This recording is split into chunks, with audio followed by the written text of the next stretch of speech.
Con mucho Gracias. gusto. Hola, ¿qué tal? Sean bienvenidos amigos de Logic. Gracias por estar en esta última sesión del tercer día donde hablamos de futuro y en esta ocasión hablamos de futuro sobre la propiedad intelectual y de verdad es que estamos de manteles largos porque no puedo estar más feliz. Nos acompañan dos grandes de la propiedad intelectual, el doctor Mauricio Jalife, doctor Kiyoshi Tsuru. Bienvenidos a ambos, ¿cómo están? Hola, muchas gracias por invitarnos, Richie. Un placer. Doctor. Bien, también muy contentos de compartir este mini panel con Kiyoshi. Siempre, la verdad es que un tremendo gusto porque mucho respeto y admiración por, pues, digamos, la visión y la fortuna que hemos tenido de compartir pues, muchas experiencias y muchas pláticas. Así es que siempre un gusto. Gracias, Rich, por la invitación. Un placer. La admiración es toda mía, Mauricio, sin duda. Gracias, gracias mi querido Kiyo. Pues a ambos, muchas gracias. Sin mayor preámbulo, en esta ocasión vamos a hacerlo un poco más relajado. Saben que ambos son dos grandes amigos de Logic, conocidísimos, por lo que en esta ocasión voy a darme la libertad de brincar sus semblanzas para ir directamente al tema. Y es que la intención es que esta plática sea una plática sin mucho guión. No hay más que de verdad tener una conversación entre dos grandes, y yo con el lujo de poder estar aquí en medio y hablar de tres temas, principalmente de futuro, pero de futuro inmediato, y ni siquiera de futuro. Yo creo que incluso podría decirlo como de presente, porque al final estos tres temas que vamos a hablar son temas que a cualquier especialista de la materia le interesan, le calan, le asustan o le preocupan. Y bueno, el primero de ellos es muy constructivo. Eh, Creo que mucho se habla de blockchain en muchos sentidos y de pronto no sé si el cripto fue bueno o malo para blockchain porque de pronto todo lo que era blockchain sonaba y parecía cripto y todo lo que era cripto sonaba y parecía Bitcoin, y esto creo que ensució un poco lo que tiene que ver con esta poderosa tecnología. Pero bueno, creo que es momento de recobrarlo, es momento de sacudirla y volver a tomar la oportunidad de hablar de blockchain de forma positiva, y particularmente para nuestra industria que tiene pues tiene una gran área de oportunidad, y el blockchain parece que le puede dar o nos puede ayudar a que autoridades, no solamente en nuestro país, sino de forma internacional, pudieran tomar ventaja de esa tecnología. Y la pregunta es esta. Si gustan, voy a empezar en este caso con respuestas. Primero el doctor Jalife, luego Kiyoshi, y luego Kiyoshi, luego el doctor Jalife, y así una y una. ¿Están de acuerdo? Evidentemente quiero escucharlos a ambos. ¿Cómo podría la Ya sé implementación? siempre el doctor Jalife, porque primero va la autoridad y ya luego vamos los demás. Sí, sí, sí. Vas a ver, Kiyo. ¿Cómo, Es cierto, es cierto. Flaco favor, ¿eh? Pero gracias. Pero bueno, algo haremos aquí. cómo podría la implementación de la tecnología blockchain en el ámbito de la propiedad intelectual ayudar? ¿Cómo podría revolucionar los procesos declarativos como la verificación de fechas de primer uso, usos de marca, patentes profesionales, etc.? Es decir, hay un montón de procesos que pudiéramos solamente declarar, que no son constitutivos sino declarativos, que no requieren realmente de que una autoridad le meta mano, y que esto a lo mejor podría desasolvar una cantidad importante de asuntos. Teníamos el WIPO Proof, nos lo quitaron. Esta puede ser una solución para desasolvar un poquito el sistema que está colapsado. Adelante, doctor. Yo pensaría, Rich, que va mucho más allá el potencial que tiene la cadena de bloques para impactar, digamos, en la propiedad intelectual y en general en muchos temas, vamos a decir, registrales en el mundo. Es una tecnología que al final nos provee de una cadena de información que se vuelve absolutamente segura, confiable, que es inmutable y que tiene trazabilidad, ¿no? Y que tiene fecha cierta, digamos, para lo que serían los efectos nuestros interpretativos de el poder que tiene una prueba. Y en ese sentido, pues su aplicación en el mundo del derecho en general es de enormes alcances. En el campo de la propiedad intelectual, no se diga. Es decir, creo que las aplicaciones que blockchain puede llegar a tener en propiedad intelectual podrían prácticamente revolucionarla, digamos, como la conocemos, ¿no? En términos de cómo se construye un derecho, cómo se observa un derecho. Nada más así, digamos, haciendo una rápida exploración a reserva de lo que mi amigo Quillo quiera agregar, pues te diría, vamos por partes.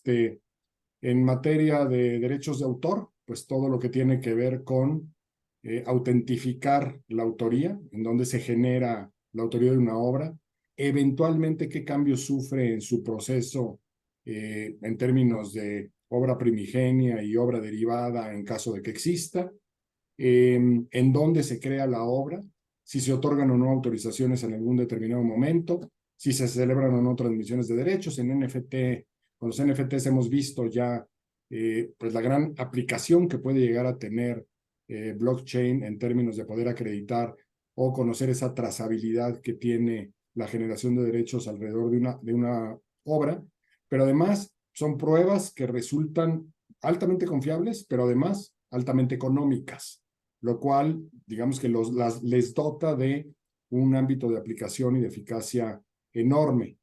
Vamos a suponer también en temas de licenciamiento, en temas de distribución, de contratos exclusivos de distribución, toda la aplicación que pueda tener en términos de contratos inteligentes, ¿no? Para poder cobrar regalías, cobrar comisiones, poder generar reclamaciones automatizadas por relativos incumplimientos, etcétera. También hay enorme campo de acción para el blockchain.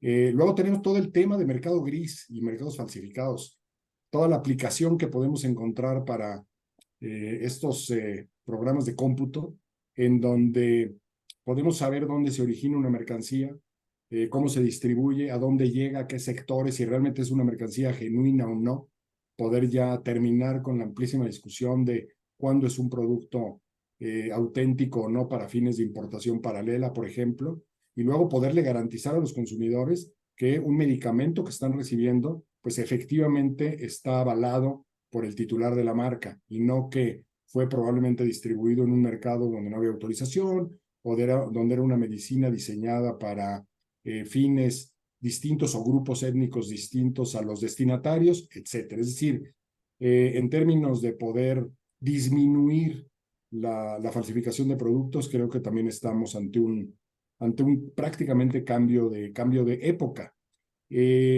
Para efecto de probar usos de marca, cómo se realiza el primer uso de una marca, los usos comerciales que tiene, las diversas aplicaciones, las expresiones publicitarias, las licencias que se otorgan de una marca, las transmisiones, etcétera, vamos a pasar, yo creo, que de la parte declarativa a la parte constitutiva del derecho con una gran facilidad. Es decir, hasta dónde este tipo de tecnología podrá suplantar a la autoridad central, que es la que nos normaliza o disciplina el derecho para decirnos que está constituido y que cumplimos con todo, no lo sabemos. Es realmente impredecible, incluso en países tan formales como el sistema jurídico mexicano. Pudiera ser que llegue no tan lejos un momento en donde la autoridad central pueda ser sustituida o suplantada en algunas funciones. Imaginemos las pruebas que se pueden generar para notoriedad de una marca, para demostrar la fama de una marca, para demostrar el estado del arte de una tecnología, por ejemplo, cuando es divulgada, si es que lo es, cuando se genera una nueva tecnología también, y una parte que tiene, desde mi punto de vista, yo creo que una de las mejores aplicaciones actuales en este momento, poder demostrar el control legal de los secretos industriales. Sabemos que la nueva Ley Federal de Protección a la Propiedad Industrial no es que lo exija, pero digamos que tácitamente está asumiendo, suponiendo que quien detenta el control sobre ciertos secretos industriales lo tiene que demostrar. ¿De dónde viene esa información? Yo mismo la genero a través de mi quehacer empresarial cotidiano, en donde voy aprendiendo un know-how que se vuelve confidencial, competitivo, etcétera, o probablemente soy un licenciatario, soy un operador de franquicias y la empresa de origen es el que tiene ese control legal y me lo licencia. O fueron los socios de origen, personas físicas, que esa es otra gran discusión a futuro, esas personas físicas que constituyeron una empresa como una propuesta de una nueva solución empresarial para un determinado mercado y que aportan esos saberes a la empresa de origen en la Constitución, y que así vamos a demostrar el control legal que se genera respecto de esa información. toda esa trazabilidad que nos da blockchain puede tener un impacto en términos de poder acreditar la posesión y la manera de generar secretos industriales que va a transformar completamente esta figura. No tengo yo la menor duda. Así es que los alcances que podemos encontrar en blockchain, el cruce de caminos entre estos dos mundos, la realidad es que desde mi punto de vista es de alcances incalculables. Muchas gracias, doctor. Doctor Kiyoshi, me encantaría saber si de tu parte hay algún complemento o alguna idea adicional. Estás en mute. Perdón, primero que nada ofrecer disculpas por el cambio de hora. Cambié mi vuelo al de las 7 de la mañana y llevo en el coche 4 horas, pero lo logramos. Ofrezco a todos una disculpa. Muchas gracias por estar aquí. En segundo lugar, saludar a don Jorge Amigo Castañeda, que acabo de ver conectado aquí, es un honor. Y otra vez repetir que es un honor estar aquí en este panel con don Mauricio Jalife y contigo. Esperemos divertirnos todos, sobre todo que se diviertan ustedes. Mira, yo creo que el título de este segmento tuyo, como siempre, es provocador. Entonces, bueno, antes de entrarle al rollo de que si el blockchain puede sustituir a la autoridad, a lo mejor a la autoridad registral y en materia probatoria, yo creo que podemos dar ejemplos que son muy facilitos y muy prácticos en nuestra vida cotidiana. Por ejemplo, y no sé, Mauricio, ¿qué piensas tú? Pero en los casos de UDRP, de nombres de dominio, ¿no? Todavía tenemos muchos promoventes mexicanos y latinoamericanos que presentan fes de hechos de sitios web, ¿no? Y eso pues, lo hacemos todos en procedimientos normales, sobre todo en infracciones. Tenemos que presentar fes de hechos, pues porque al final del día el juzgador material o formal tiene que tener convicción de que hay una fecha cierta y que si yo digo que en tal sitio web hay X o Y contenido, que efectivamente estaba ese contenido en la fecha tal y que no se alteró, ¿no? Y aquí, pues, por eso es tan importante esta tecnología. La verdad es que yo no sé cómo le haces tú de panelista, Mauricio, pero yo la verdad no pido que se presenten fes de hechos y siendo un procedimiento alternativo de resolución de disputas, pues creo que hay que creerle a las partes salvo prueba en contrario. Entonces yo creo que en primer lugar hay una sustitución de la función notarial, ¿no? O sea, al final del día la función notarial pues tiene 600, 700, 800 años y estaba hecha precisamente para aquellas épocas en que no todos sabíamos leer y escribir y en que tenía que introducirse un elemento de certeza jurídica en distintas operaciones o en el acreditamiento y legitimidad de las personas. Hoy eso lo podemos hacer con blockchain y es padrísimo. La verdad es que es triste que se haya perdido WIPO Proof, pero están las demás herramientas con blockchain y eso te da fecha cierta. Entonces, en materia probatoria, como decía Mauricio, las posibilidades son grandísimas y yo me atrevo a decir que una prueba que está timbrada con blockchain es mucho más eficaz y hay mucho más garantía de inalterabilidad que con una prueba notarial. Entonces yo creo que todo el pedazo de la fe pública que usábamos con fines probatorios sí se puede sustituir y que esa es una cuestión más segura y más eficiente y también dijo Mauricio y más barata, ¿no? Y luego, pues ya vamos a entrarle a tu pregunta, que si en los procesos declarativos. Entonces, mira, a ver, en derecho de autor, todos sabemos que conforme a Berna no se requiere formalidad alguna, ¿no? Y que lo que necesitas es una fecha cierta. Y en otras jurisdicciones, pues hay distintos trucos. A los sajones les gusta la doctrina esta de poner la obra en un DHL y mandársela a uno mismo, porque pues ahí tiene, ¿no? O meterla al correo, porque el matasellos tiene tiene fecha cierta, y entonces en caso de litigio le exhibo al juez el sobre cerrado que tiene el matasellos, y eso me da fecha cierta, porque aparte el requisito de originalidad es un requisito muy bajo, ¿no?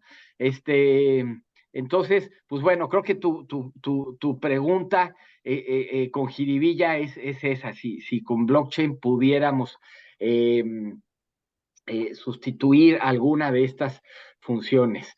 Mira, te pongo un ejemplo de esta semana que opera en mi contra. Creo que en México la función del registro público del derecho a autor sí está agregando valor, ¿no?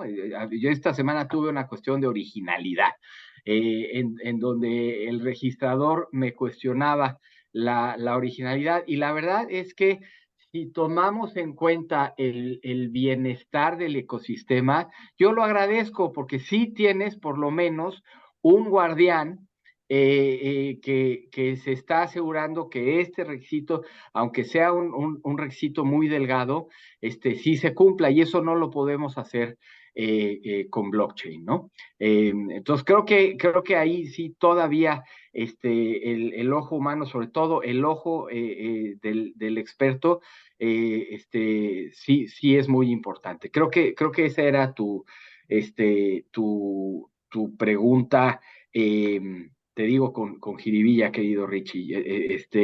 Para otras cosas, sin duda, declaraciones de uso, caray, pues eso nos ayudaría mucho, por ejemplo, a que la declaración de uso de 3 años no tuviera que ser bajo protesta de decir verdad, o que la renovación no tuviera que ser bajo protesta de decir verdad, sino que hubiera blockchain, porque eso no le implica una carga demasiado onerosa a las partes, y otra vez sí nos da certeza jurídica a todos de que el que está diciendo que usó, efectivamente usó, ¿no? Y luego una última para no extendernos demasiado. Ahorita vamos a hablar de inteligencia artificial, y me gustaría poner sobre la mesa un ejemplo que me parece interesante. Es el producto Firefly de Adobe. Ahorita vamos a entrar a todo el rollo de que si hay infracción o no hay infracción cuando la inteligencia artificial se entrena sobre obras protegidas. Firefly, este proyecto de Firefly lo que dice es, Adobe dice, yo no voy a infringir con mi producto derechos de autor de terceros, dice, yo puedo garantizar que no infrinjo, y hasta te saco en paz y a salvo como usuario si es que hay infracción. Pero otro elemento interesante que tiene este producto de Firefly es que va a crear incorporado en la obra una etiqueta que sea no para usos de entrenamiento, ¿no? Una etiqueta de do not train. Con lo cual, yo como autor le puedo poner la etiqueta en mi PDF o en el archivo que sea, le puedo poner la etiqueta de do not train. Y entonces eso va a ser muy interesante porque a través de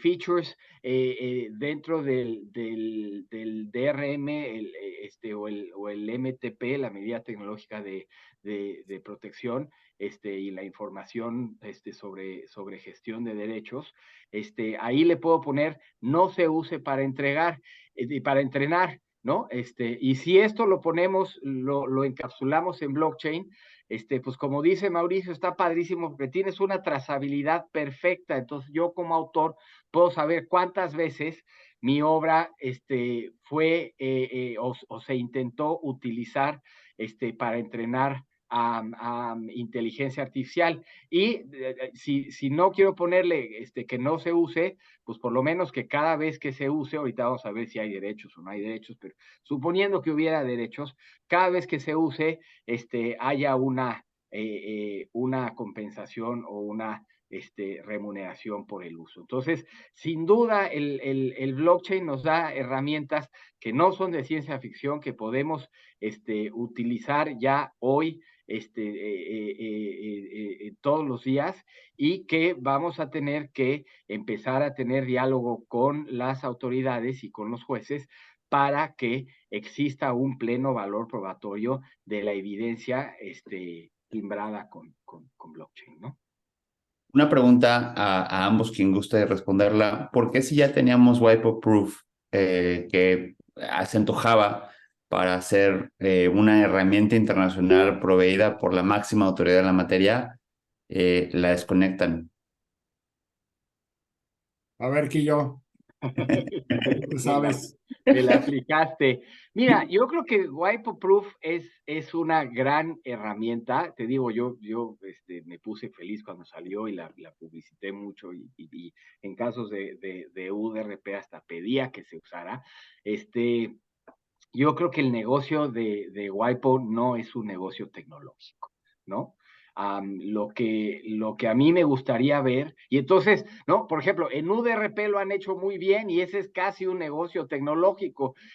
Lo mismo en otras cuestiones de ODR, de Online Dispute Resolution, ¿no? El negocio, no el negocio, pero la actividad se vuelve una actividad tecnológica porque tienes que administrar plataformas y herramientas digitales que son de un alto grado de sofisticación, pero yo creo que este sí era una cuestión eminentemente tecnológica que no es el core de la OMPI, tanto en términos operativos como en términos de la misión de la OMPI y obviamente en términos de costos, ¿no? Por ejemplo, si revisas UDRP, pues UDRP es una actividad que está subsidiada en OMPI gracias a las presentaciones de PCTs y de marcas de Madrid, pero realmente es un servicio público, ¿no?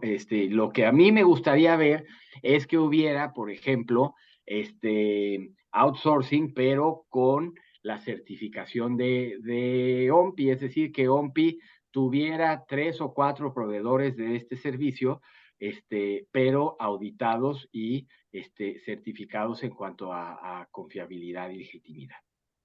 Yo por ahí, en alguna conversación con Marco Alemán, nos decía que el tema con WIPO Proof es que tuvo tanta difusión e impacto en algunos países que hubo de pronto usos que no, digamos, convencían mucho a OMPI de la pertinencia de tener la herramienta disponible. Es decir, como si eventualmente OMPI estuviera patrocinando este tipo de herramientas que podrían tener un efecto en procedimientos. Entonces, que estaban perfeccionando y comunicándose con algunos gobiernos a nivel, obviamente, pues alto, de alta política, para tratar de resolver y limar algunos de los efectos y situaciones con la herramienta para relanzarla en algún futuro próximo. Así es que, pues vamos a ver qué decisión toman al respecto, porque yo también, digamos que la extraño. Me parecía que era una excelente alternativa. Y ahí yo creo que o sea, a ver, yo creo que las autoridades, sobre todo los jueces materialmente o formalmente, tienen que entender que las herramientas tecnológicas son eso, ¿no? Y que hay un principio de neutralidad tecnológica. Es decir, que el hecho de que yo le ponga un timestamp a un documento no significa que yo esté certificando la validez probatoria del documento. Lo único que está haciendo WIPO Proof es encapsular un documento, nada más. Eso no significa que si yo meto, no, como le hacemos luego en el litigio, que meto yo un documento normal en un en un acta de corredor o en un testimonio de notario, eso ya lo convierte de documental privada en documental pública. Sigue siendo documental privada, ¿no? Lo mismo aquí, el hecho de que yo encapsule con blockchain un documento no significa que alguien esté certificando la autenticidad del documento subyacente o peor aún, la autenticidad de la operación subyacente, ¿no? Simplemente es eso, es un timestamp. Lo que pasa es que viniendo de OMPI, sabemos que hay una garantía de inalterabilidad y hay credibilidad. Pues muchas gracias a ambos por estas respuestas. No sé si quieren agregar algo más. No sé si quieren agregar algo más. Creo que no. Perfecto. Vamos con la segunda pregunta.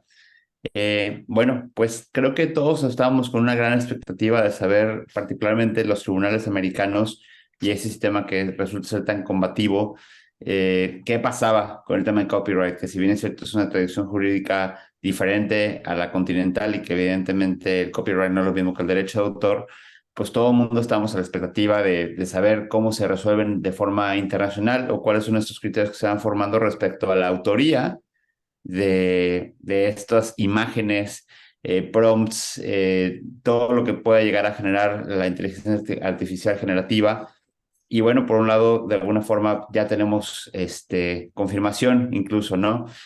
Me encantaría saber, y en esta le te cedo a ti, doctor Kiyoshi, ¿qué implicaciones legales y económicas podría tener la decisión del Tribunal estadounidense de no otorgar derechos de autor a obras generadas por inteligencia artificial y cómo esto podría afectar tanto a creadores individuales como a la industria de la tecnología en general?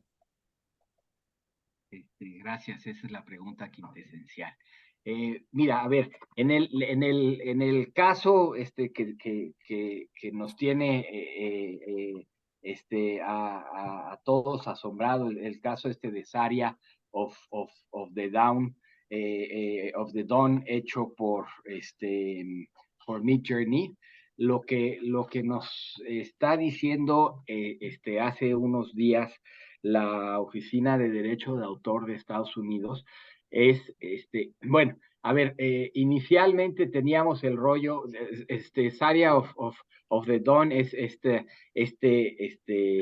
eh, elemento visual, dibujito, ¿no? Que está generado con inteligencia artificial, que tiene también alrededor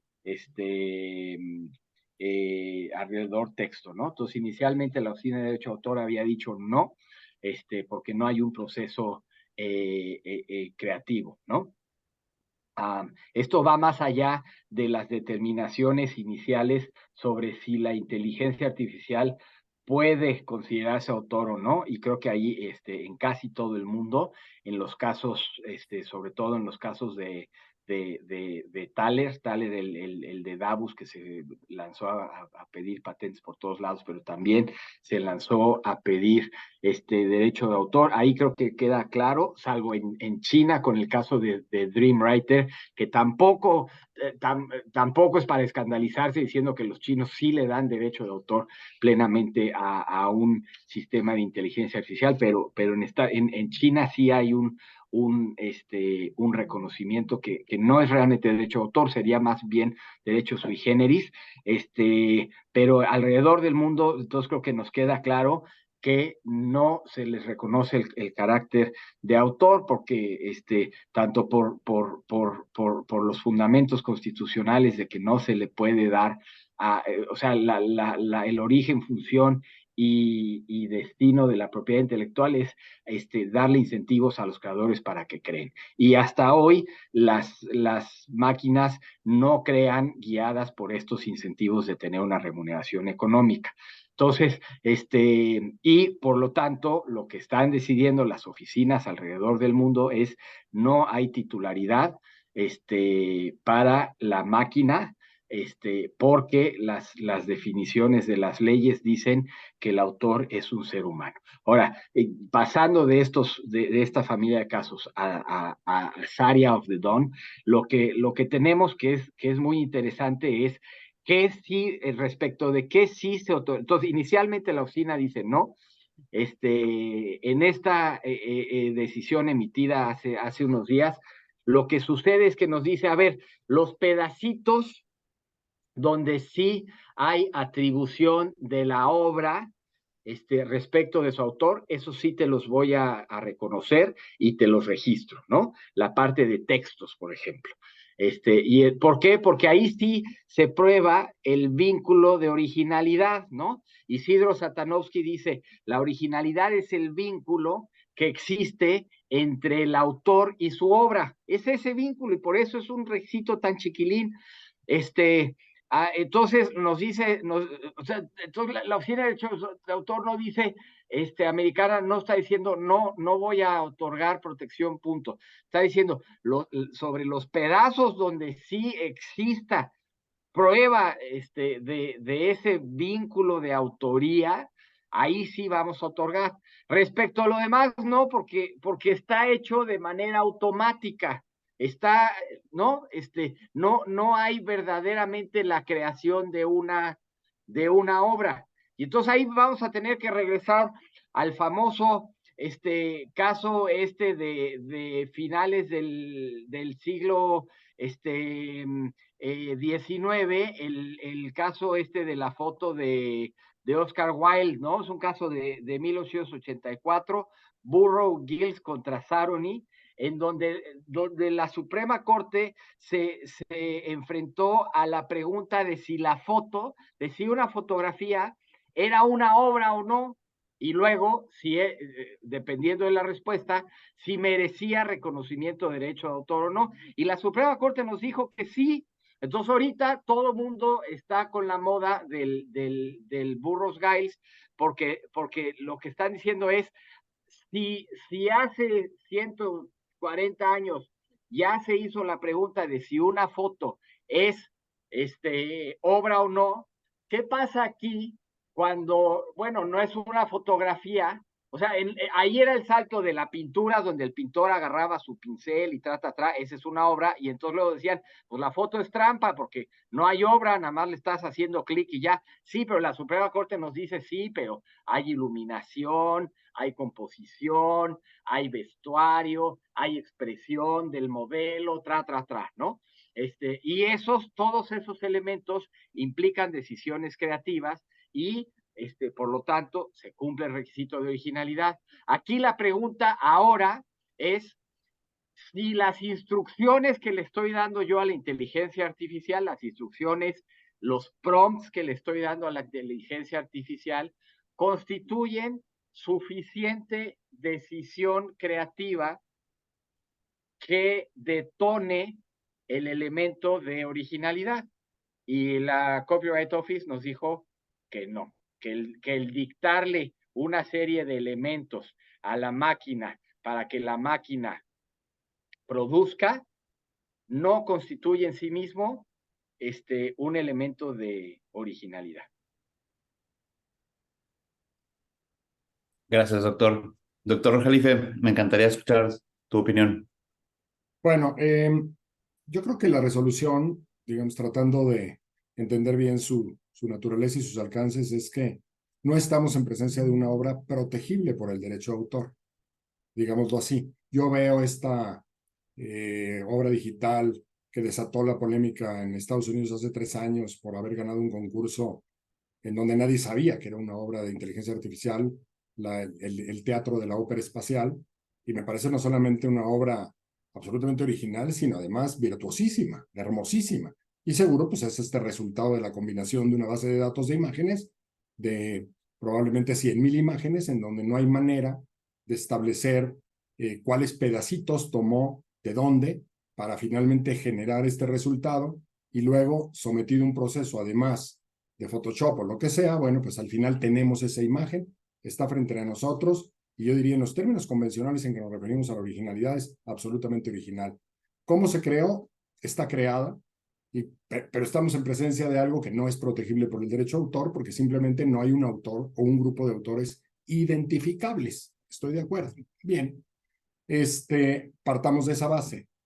Sin embargo, la respuesta es, vamos a suponer que bajo los parámetros actuales de las legislaciones de copyright y de derechos de autor, no podemos otorgar protección porque no se cumple con el requisito de autoría y de originalidad, como lo señalaba Kiyoshi. La respuesta es sí, así estamos, ok, sí, ¿y qué va a pasar? Es decir, ¿para dónde se tiene que mover la propiedad intelectual en el futuro? Porque esto, obviamente, este tipo de tecnología no solamente no se va a detener porque no tengo una respuesta de la propiedad intelectual. Tenemos una materia que tiene un nivel de flexibilidad brutal, en donde en algún momento vamos a encontrar respuestas para este tipo de creatividad. Si es que además le podemos llamar creatividad. Yo digo que sí. Primero, ¿Y qué hace el derecho de autor o qué hace la propiedad intelectual?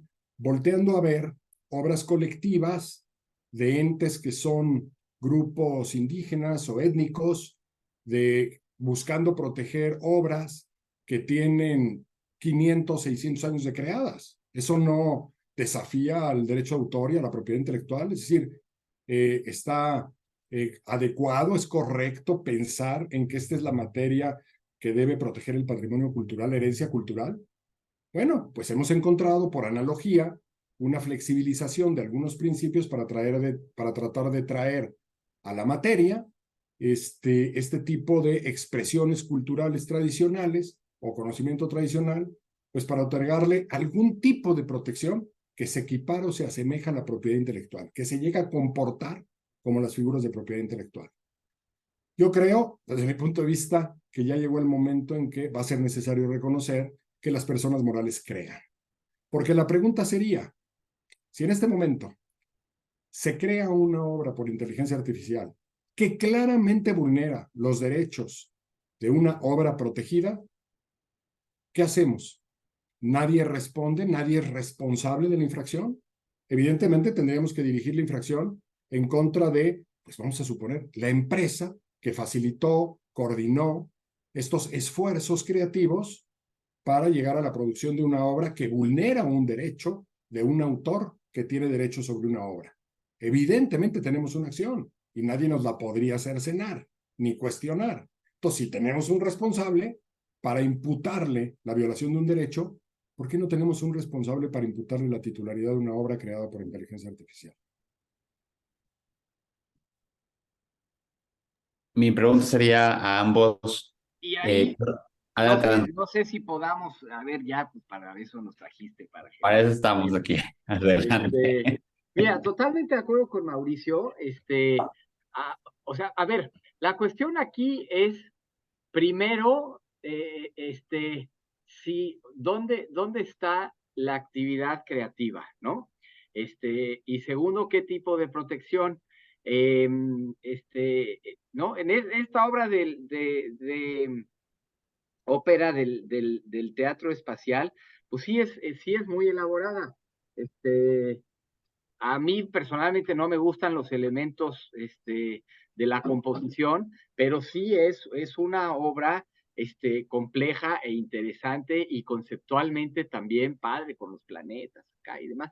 Y entonces la pregunta va a ser, si yo le dicto a la máquina cómo tienen que hacerse, qué elementos componen la obra, eso constituye un elemento de original, ahí está, ¿no?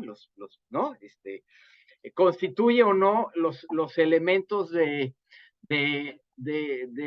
creación, de originalidad, y ya tenemos ahorita,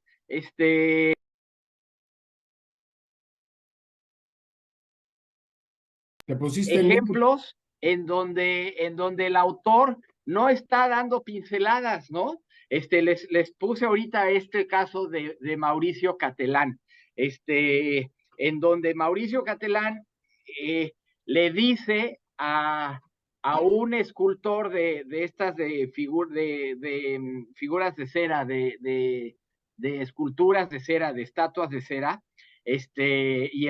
exacto, el señor Druet, y le dice, pues hazme tú una cosa de cera del Papa y luego vamos a tirar al Papa y entonces le llamamos la nona hora, pero el titular soy yo,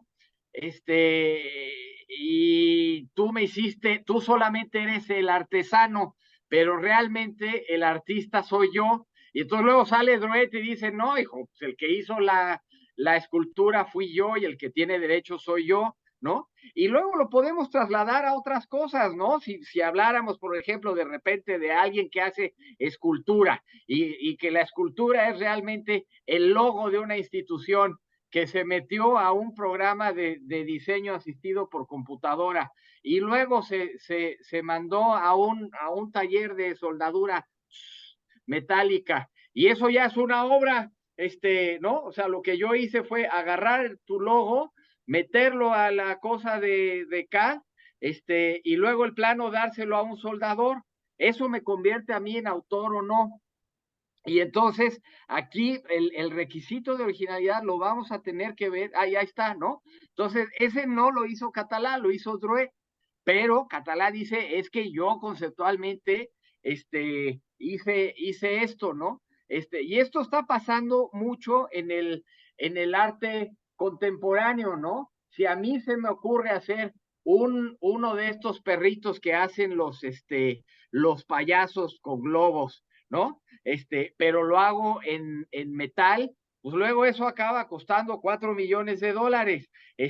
Y no lo estoy haciendo yo como autor, lo estoy haciendo en un taller, en una línea de producción, ¿no? A mí eso, como pintor amateur no me gusta, pero luego me dice mi profesor de pintura, pues así eran los talleres renacentistas. ¿Tú crees que los cuadros de Leonardo los pintó Leonardo? Pues no, los pintó una escuela.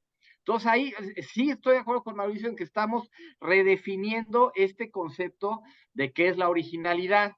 Y aquí la pregunta es, si yo le doy detalles y le doy instrucciones a la máquina sobre cómo quiero que esté mi obra, eso, para mí como autor, no estoy hablando de si la máquina es autor o no, esa es la cuestión de Davos, eso es otra cosa. Para mí la inteligencia artificial es meramente una herramienta. Tenemos que entender que detrás de la inteligencia artificial no está el mago de Oz, no hay un palumpas haciendo cosas. La inteligencia artificial es como lo que ustedes tienen en su teléfono de autocomplete, de autocompletar.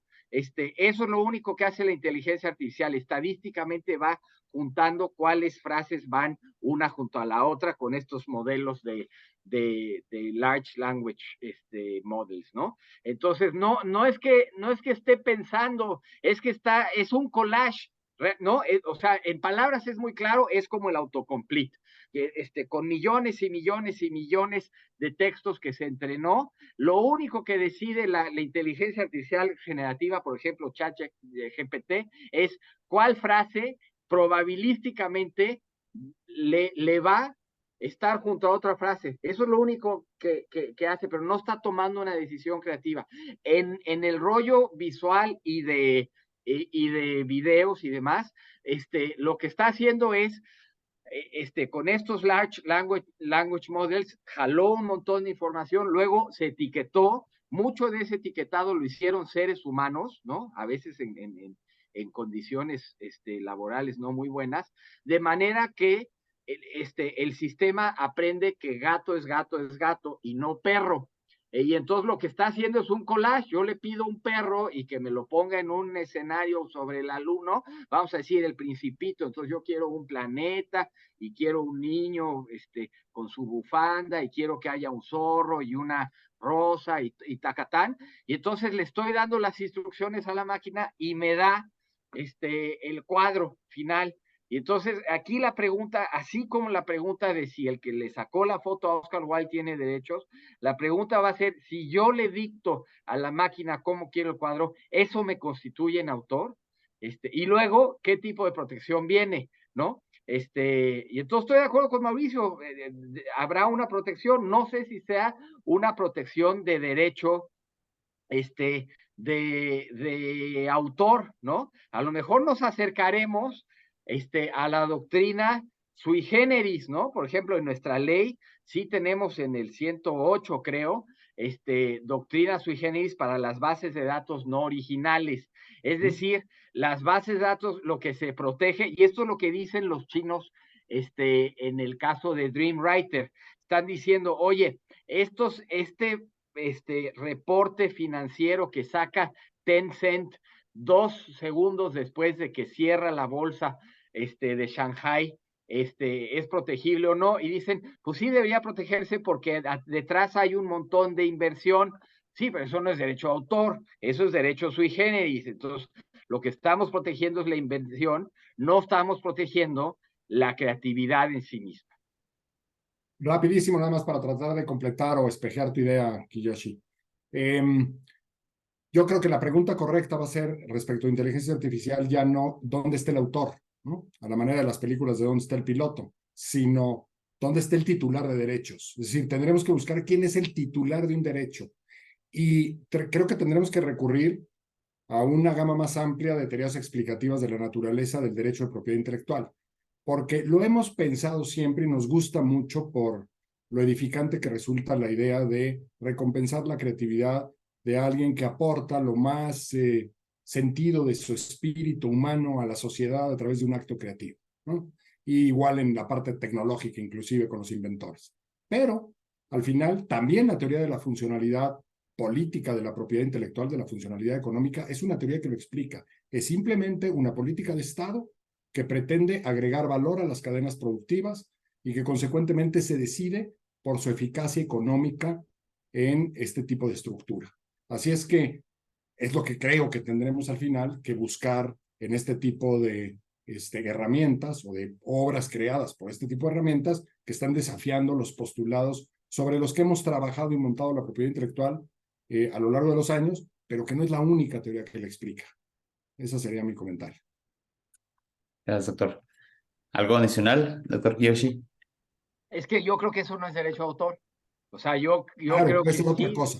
sí debe haber protección a la innovación, ¿no? Y o sea, esta doctrina sui generis viene por un lado por los europeos que dijeron, oye, las bases, hay que ponernos en el contexto y en el momento, ¿no? En ese momento los europeos dijeron, es que el rollo de las bases de datos es que se requiere un montón de gente trabajando en esto y un montón de inversión. Y realmente los europeos ya sabían que los gringos habían sacado, en este caso de Feist contra Rural, habían inventado esta teoría del sudor de la frente.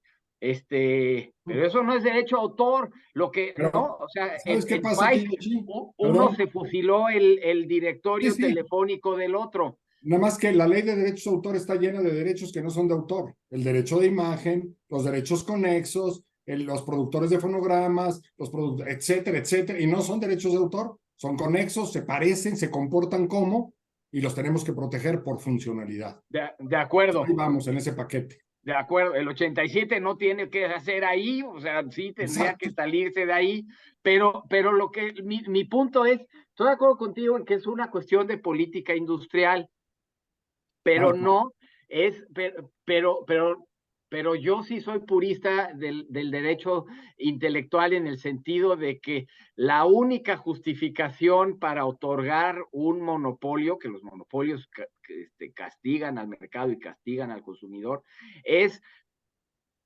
según lo que dice nuestra constitución, copiada de la constitución gringa, es darle incentivo al creador para que cree en el derecho de autor. Estoy de acuerdo en que en una política industrial de innovación, pues hay que tratar de asegurarte que tu industria y tu mercado y tus ciudadanos estén a la vanguardia, y por eso hay que proteger biotecnología y hay que proteger software y hay que proteger todo lo demás. Pero no creo que eso sea derecho de autor. De acuerdo. Muy interesante. Muchísimas gracias a ambos. De verdad, que qué altura de conversación. Y vamos con la última pregunta, el último tema que creo que es relevante porque tiene muchísimas aristas y empieza con el tema del desplazamiento de creadores de la cadena de valor del derecho de autor. Y evidentemente tiene que ver con pues, este avance tecnológico en materia de creación de contenido. Está cambiando por completo la industria. Hay muchas personas que en noviembre pasado no lo veían venir y hoy no tienen chamba o no tienen mucho trabajo. Y esto está simbrando muchas industrias. Un reflejo muy, muy sencillo de esto es lo que está pasando con este strike de parte de los artistas, los extras, el tema de deepfake. Hay un montón de temas que tienen que ver con este desplazamiento laboral y la creación de contenido y creación de derechos, bueno, en este caso de imagen, de sonido, de música. Creo que todos aquí tienen una parte en la guerra que estamos a punto de presenciar, pero me encantaría empezar contigo, doctor Jalife, respecto de este tema tan interesante, el desplazamiento de creadores en la cadena de valor del derecho de autor. Mira, yo creo que tenemos algunos casos en la historia que demuestran cómo eventualmente las cosas se han acomodado como para pues tratar de seguir encontrando una recompensa, una contraprestación para quienes aportaron una obra y hoy se utiliza de una manera diferente, ¿no? Cuando los grupos de música fueron desplazados, los músicos, los ejecutantes en vivo fueron desplazados por la música grabada, pues eventualmente se tuvo que recurrir al derecho conexo para poderles hacer llegar una compensación por la utilización de su música, tanto a los ejecutantes como a los autores, compositores, etcétera. Es posible que en la reutilización de obras por vía de inteligencia artificial se pueda encontrar un mecanismo de ese tipo, pero yo creo que el desplazamiento laboral que naturalmente la evolución de las tecnologías va a ir gestando en muchas industrias, desde mi punto de vista, es imposible de detener, imposible de, vamos a decirlo así, regular. Y aunque hay esta sensación de que las cosas están pasando demasiado rápidas y llamados a detener esta avalancha, porque el mundo se puede transformar de una manera muy compleja y no necesariamente en la mejor forma, por virtud de la pérdida de la destrucción de empleos, yo creo que en el mediano plazo es algo inevitable. Y no creo que le toque a la propiedad intelectual buscar rebatirlo. Está en las venas del capitalismo, evidentemente, que la innovación y el cambio tecnológico es uno de sus motores principales. Así es que no puede negar la posibilidad de la evolución hasta este tipo de opciones. ¿A dónde lleguemos? La realidad es que no es predecible, pero tampoco es controlable, ¿no? Y a lo mejor en la visión esta de Byung-Chang es simplemente grandes sectores que hoy son de asalariados se convertirán en irrelevantes. Y ese, bueno, pues sí es un planteamiento que la civilización humana se tiene que hacer de cara a, pues, esta robotización, digamos, de la vida, ¿no? No sé, mi querido Kiyoshi, ¿qué opines? Creo que es un tema para sesudas sesiones de discusión. No, estoy totalmente de acuerdo contigo. A ver, es que nos va a suceder con todas las profesiones y eso es malo en sí mismo, pues no, en nuestra profesión está todo dar, caray, ¿no? Las cosas que son mecánicas, que lo haga la máquina y eso nos da más tiempo a nosotros para hacer las cosas divertidas. Yo creo que en el ámbito de la creación, de la interpretación, de la ejecución, de la actuación, también es una cosa positiva, ¿no? Introduce eh, competencia, ¿no? Entonces, esto es decir, por ejemplo, que con la introducción de los dibujos animados se desplazaron actores y actrices, pues sí, pero nos dieron alternativas distintas y el trabajo que hacen los actores y las actrices es irreemplazable, ¿no? Nos dirás, Richie, pues sí, pero es que luego los extras ya están, se van a sustituir, pero los extras ya se sustituyen desde hace mucho tiempo con imágenes generadas por computadora, ¿no? Lo que quiero decir es que las cosas que son sustituibles se van a sustituir porque esa es la naturaleza de la evolución del ser humano. Las cosas que reflejan el alma humana, aquellas que tienen este nivel de sofisticación, este nivel de, esas las vamos a seguir necesitando todo el tiempo. La iniciativa de regulación de derechos de inteligencia artificial de los europeos ya dice que las obras hechas con inteligencia artificial van a tener que traer un disclaimer, ¿no? Tú que estás allá en San Francisco, Richie, está este anuncio que tiene de un lado un perro salchicha y de otro lado un perro salchicha, y te dice cuál de los dos es el de a de veras y cuál está generado por inteligencia artificial. Bueno, pues los europeos dicen desde un punto de vista ético, tendría que haber un disclaimer que te diga que esto está hecho con inteligencia artificial. Pero la verdad es que, digo, con la tecnología como está hoy, yo me atrevería a decir en un par de años, el comportamiento que tiene el producto hecho con inteligencia artificial todavía no sustituye al talento de la actriz, del actor, del cantante, etcétera, ¿no? Creo que, o sea, ese elemento de talento sigue siendo un diferenciador. Richie, nos vas a decir a lo mejor, pero es que en estas canciones donde estás metiendo sampling y metes la voz del artista y tacatán, y estás generando contenido nuevo, pues yo estoy de acuerdo con Mauricio. O sea, sí, vamos a tener que desarrollar normas éticas que nos digan si eso se puede hacer o no, y si va en detrimento del prestigio del autor o actriz o etcétera.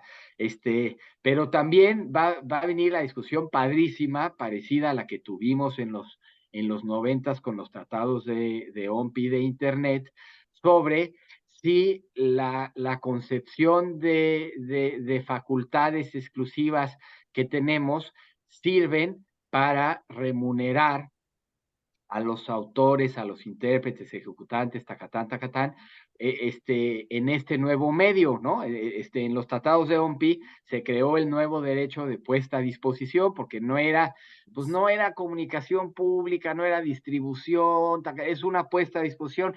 Yo creo que aquí, y derivado de la discusión que viene de las demandas, ¿no? Las demandas de autores de libros en contra de ChatGPT, las demandas de autores en contra de Midjourney, en donde están diciendo, oye, es que estás usando mi obra para entrenarte, por un lado, o la obra que se produce, es un collage que tiene pedacitos, ahí adentro tiene pedacitos de mi obra, y por lo tanto yo debería recibir una remuneración, y francamente yo estoy de acuerdo con eso. Lo que hay que ver es qué tipo de derechos, o sea, qué tipo de infraestructura jurídica se va a necesitar para crear este tipo de derechos nuevos, con la salvedad de que en 1996 el mundo más o menos funcionaba homogéneamente. Aventarse un tratado internacional para crear nuevos derechos relacionados con inteligencia artificial, a mí me parece que va a ser difícil. Pero bueno, ese es un punto que no estaba en tu pregunta, ¿no? El rollo de la infracción, o de la remuneración por la explotación. Pero regresando a tu punto, desplazamiento de creadores en la cadena de valor. Para mí el talento, todavía no se sustituye por la máquina, y para los creadores yo creo que va a ser un alivio que la máquina haga la chamba mecánica, para que uno pueda dedicarse a la parte creativa. Les voy a compartir un poco la sensibilidad que tengo respecto de la mañana, porque todo el día en la mañana hablamos acerca de inteligencia artificial y había dos cuestiones que se repetían mucho. Y por un lado es cómo esta tecnología puede llegar a polarizar mucho más ya la ya polarizada sociedad entre la que tiene acceso y no tiene acceso, entre la que puede y tiene el conocimiento de acceso y de uso contra los que no. Y por eso no distingo entre personas, sino entre países, regiones, generaciones que van a tener una diferenciación y una potencial, digamos que va a haber un cambio ahí importante y habría que ver si cuando se hagan las reglas, pues a cómo lo reparten a cada quien. Y la segunda es que a diferencia de otras revoluciones o evoluciones, como lo fue en el tema de la música, cuando se pasó a digital, de análogo a digital, o como en el pasado, que había escribanos y luego hubo imprenta, se quedaron sin chamba muchos escribanos. Aquí es un tema transversal, no es una sola industria la que está sufriendo un cambio evolutivo, son todas y al mismo tiempo. Y de manera acelerada, aceleradísima. Y aparte viene la composición, incluso un tema adicional. Y me encanta porque no me acuerdo, perdón si no cito de fuente adecuada porque alguien lo platicó ayer, me pareció muy importante.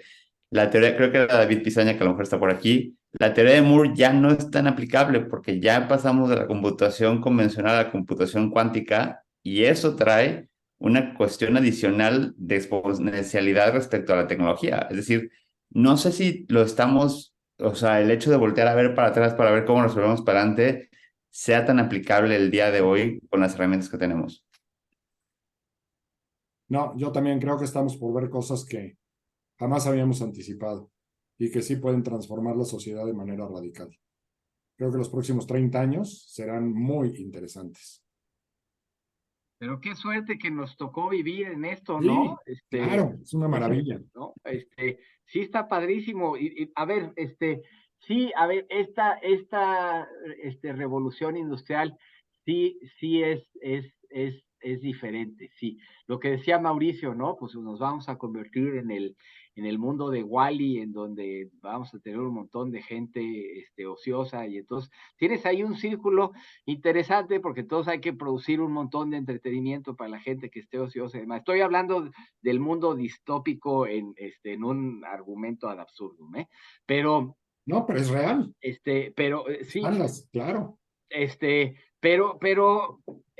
que, pues, esa es la evolución humana, ¿no? Hemos conformado hoy, como cultura, como civilización, un organismo, pluricelular de plurihumanos, en donde tenemos, inteligencia artificial, y eso nos va a llevar a evolucionar a todos, ¿no? Y como dice Soskin, pues es el final de los ahogados. No, es el final de una práctica como la conocíamos, pero qué padre que podamos dar ese salto cuántico. Richie, dices, pues sí, pero es que está el divide, esa brecha enorme, y se va a hacer más grande la brecha, pero para mí, el paso de la evolución y del devenir, como dice Mauricio, es inevitable. ¿Qué lecciones podemos aprender? Pues tenemos que estar del lado de los que se están moviendo, y del lado este, de los que, de los que evolucionen, pero no creo por ejemplo, ¿no? Sale Mosca a decir hace 5 meses, paremos la inteligencia artificial, porque hay que hacer un análisis ético de la inteligencia artificial generativa. Lo que realmente quería ese cuate era parar a todos sus competidores para que le dieran tiempo de sacar la suya. O sea, yo no creo que esto se pueda parar, y si hay desplazamiento laboral, tendremos que buscar en las nuevas profesiones nuevas oportunidades para 8,000 millones de personas, pero ya viéndolo en el sentido más micro, los mexicanos tendremos que adquirir las habilidades, las capacidades, los conocimientos que nos permitan ser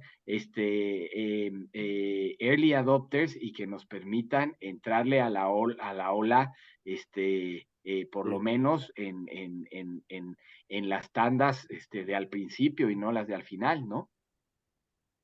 Así es, y la realidad es que hicimos este summit porque nos dimos cuenta de eso y queríamos hacer un shake a más de alguno, que esperemos que se hayan, con estas pláticas, que esta es la última del día, tengamos esta reflexión y decir, no puedes decir que no sabías.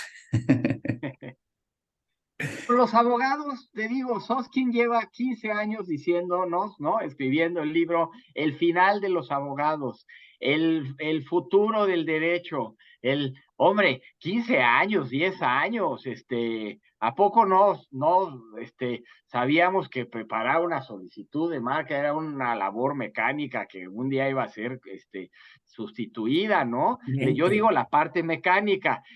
Hay una parte estratégica, ¿eh? Y Mauricio va a decir, sí, hijo, pero 100%. donde pongas la coma, o donde le pongas el twist a la definición del producto en la clase 9, o del servicio en la clase 42, eso te hace la diferencia dentro de 10 años, cuando haya litigio, a todo dar. Pero entonces, pues qué padre que la parte mecánica lo pueda hacer la máquina, y nosotros nos podamos dedicar a la parte bonita, que es la parte artística, creativa y de estrategia, Y ¿no? estratégica, correcto. Totalmente de acuerdo. Me encantaría, antes de cerrar esta sesión tan interesante, si nos pueden compartir algún pensamiento adicional, algo que no se haya mencionado. De verdad es que es un lujo tenerlos aquí los dos, sobre todo en esta charla cafetera que se siente entre amigos en un viernes por la tarde. Gracias a todos. La verdad es que es un lujo tener 180 personas conectadas en un viernes por la tarde. Un verdadero honor. Totalmente. Sí, totalmente. Empezando por nosotros. Pero no, bueno, yo nada más agradecerles mucho, Richard, que nos hayan dejado además la oportunidad de estar en la plática final para poner broche a este tremendo esfuerzo que sé que Logic realizó para este evento. Además, digo, creo que la temática, más que justificado a quienes pudieron asistir a lo largo de todas las conversaciones, que es el momento de entrar a estos temas en México, y hay que celebrar que le hayan dedicado tanto tiempo y tanto esfuerzo, no solamente a hablar en algún momento de cómo vamos en el horizonte tecnológico, sino también qué estamos haciendo desde el gremio, qué está haciendo nuestro país también, y un poco retomar este concepto de Kiyoshi que yo pues celebro y que me parece que hay que poner ahí la atención, ¿no? En el tema de, como país, en estricto sentido, qué decisiones estamos tomando para estar en esta gran ola, para poder tomar una porción, digamos, de beneficios de este enorme movimiento de la humanidad, porque construyendo refinerías, la verdad es que no la vamos a hacer. Hombre, estoy totalmente de acuerdo, haciendo refinerías de tecnología de hace 100 años, pues no. Pero a ver, hablando de este evolución y desplazamiento, ¿no? Me parece increíble lo que acaba de decir Mauricio. Este esfuerzo que hace Logic con el formato y con la tecnología y con la apertura que hace Logic, pues sí es la siguiente generación. Oye, que eso está desplazando a los cuates que enseñan con pintarrón. Pues sí, pero además qué bueno, ¿no? Y a lo mejor eso sumariza todo de lo que hemos estado hablando en esta hora y media. La lección que tenemos que tomar es que nadie se baña en el mismo río dos veces. El devenir es inevitable, pero también es padrísimo que esté cambiando todo el tiempo. Y entonces lo que tenemos que hacer es saber que todo está cambiando y, como dice Mauricio, evolucionar a tiempo porque el cambio es invidente e irremediable.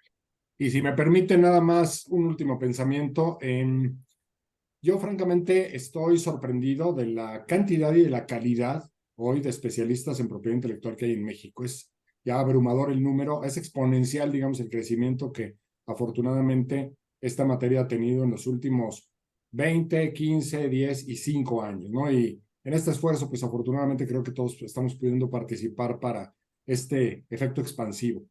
Y creo que México está en un momento muy interesante, más allá de gobiernos que van, vienen con diferentes ideologías. México está en un gran momento para que entre todos podamos construir una plataforma de pensadores que ayude mucho en este tipo de temática a orientar, porque casi siempre, sobre todo en nuestro país en términos de propiedad intelectual, no es más que reactivo a las presiones que tenemos de tratados internacionales de nuestros socios comerciales. Yo creo que hay que abandonar ya esa retórica, esa narrativa y volvernos diseñadores de nuestro propio destino y constructores de una propiedad intelectual diferente y mexicana. Que así sea. Gracias a ambos, gracias por estar aquí, gracias a todos los que siguen conectados. Mañana tendremos algunas charlas que tengan que ver específicamente con blockchain, desde la parte de estructura, sobre todo lo que viene con el Código Nacional, que es interesantísimo, y es una cuestión que hay que celebrar. Y bueno, por lo pronto, muchas gracias a ambos. De verdad, un placer tenerlos aquí. De título personal, saben que ambos, entero admiración, aprecio y cariño desde mi parte hacia ustedes. Es un lujo tenerlos aquí. Gracias por el esfuerzo de ambos por estar aquí hoy.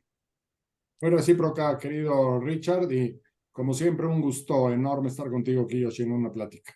Un honor, ¿eh? Un honor que me Igualmente. consideren para estar aquí con los titanes. Muchas gracias. Al contrario, y gracias a todos por haber estado atentos. En viernes en la tarde. Descansen. Buen fin de semana. Adiós.